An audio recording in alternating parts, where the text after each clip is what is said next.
Iran और America तनाव के बीच अब रूस की एंट्री ने पूरे खेल को और दिलचस्प बना दिया है। मीडिया रिपोर्ट्स में दावा है कि रूस कैस्पियन सागर के रास्ते ईरान को गोला बारूद, विस्फोटक और ड्रोन के पार्ट्स भेज रहा है ताकि अमेरिकी और इजरायली हमलों से कमजोर हुए ईरान के सैन्य भंडार को दोबारा भरा जा सके। रिपोर्ट के मुताबिक एक यूरोपीय सरकारी दस्तावेज में ऐसे शिपमेंट का जिक्र है जिसमें TNT यानी ट्राई नाइट्रोटोल्यून गोला बारूद और ड्रोन के हिस्से शामिल बताए गए। इन सामानों का इस्तेमाल ईरान अपने बारूद के भंडार को फिर से मजबूत करने, खड़ा करने और ड्रोन उत्पादन या मरम्मत में कर सकता है। यानी अगर यह रिपोर्ट सही साबित होती है, यह सही है, तो कहानी सिर्फ रूस ईरान की दोस्ती की नहीं, कहानी यह है कि जिस ईरानी सैन्य क्षमता को अमेरिकी और इजरायली हमलों से नुकसान पहुंचाने का दावा किया गया था, उसे रूस की सप्लाई के जरिए दोबारा से खड़ा करने की कोशिश हो रही है। और यही बात अमेरिकी और उसके सहयोगियों के लिए, इजराइल के लिए चिंता का कारण बन सकती है। आपके मन में सवाल आ रहा होगा कि ईरान तक सामान पहुंचाने के लिए रूस ने यह कैस्पियन सागर का रास्ता ही क्यों चुना? तो कैस्पियन सागर कोई खुला समुद्री रास्ता नहीं है। इसके किनारे सिर्फ रूस, ईरान, कजाकिस्तान, तुर्कमेनिस्तान और अजरबैजान है।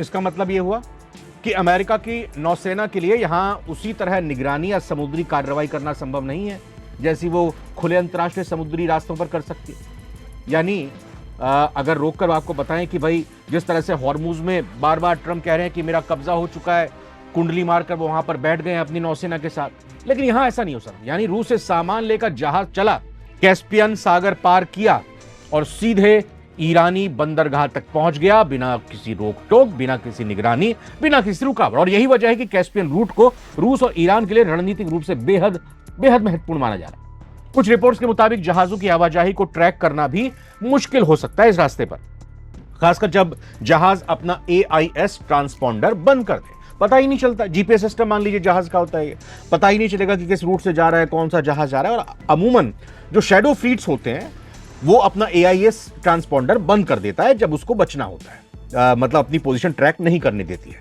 तो एक तरफ अमेरिका ईरान पर सैन्य और आर्थिक दबाव बढ़ाना चाहता है, दूसरी ओर ईरान को अगर रूस से लगातार सैन्य सामग्री मिलती रही, मदद पहुंचती रही कैस्पियन के रास्ते, तो तेहरान अपने ड्रोन और दूसरे हथियारों के भंडार को फिर से मजबूत कर सकता है। यानी अमेरिका के सामने चुनौती यह है कि ईरान के अंदर मौजूद सैन्य ठिकानों पर हमला करना एक बात है, लेकिन बाहर से आने वाली सप्लाई लाइन को रोकना बिल्कुल दूसरी बात हुई।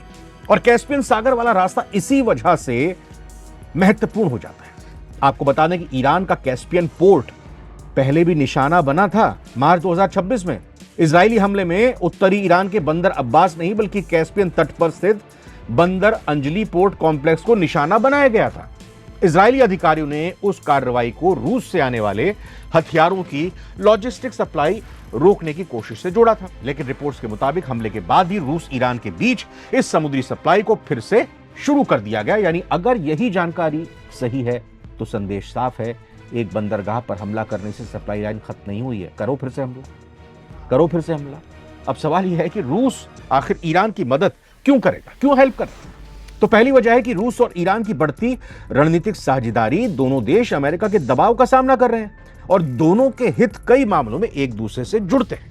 कहते हैं ना कि दुश्मन का दुश्मन दोस्त होता है। और दूसरी वजह है ड्रोन की टेक्नोलॉजी। ईरान के शाही ड्रोन रूस के लिए भी लंबे समय से महत्वपूर्ण रहे हैं, यूक्रेन से निपटने के लिए, उस पर हमला करने के लिए। रूस ने यूक्रेन युद्ध में ईरानी डिजाइन वाले इन शाही ड्रोन का बड़े पैमाने पर इस्तेमाल किया, इसीलिए रूस के पास ईरान के ड्रोन सिस्टम और उनके कंपोनेंट्स से जुड़ा अनुभव भी है। और तीसरी वजह है अमेरिकी प्रभाव को चुनौती देना। अगर रूस और ईरान की सैन्य क्षमता को फिर से खड़ा करने में मदद कर रहा है तो यह अमेरिका के लिए सीधे तौर पर एक रणनीतिक चुनौती बन सकती है।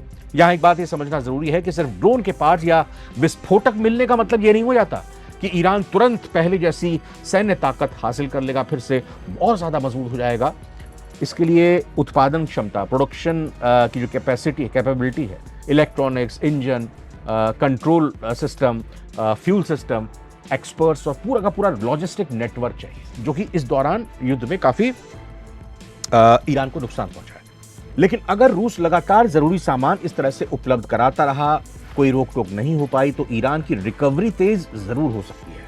और यही वजह है कि रिपोर्ट में सप्लाई को ईरान के सैन्य भंडार को दोबारा भरने की कोशिश के तौर पर देखा जा रहा है। अब सबसे बड़ा सवाल आपके मन में ये है कि भाई अमेरिका चुपचाप बैठेगा क्या?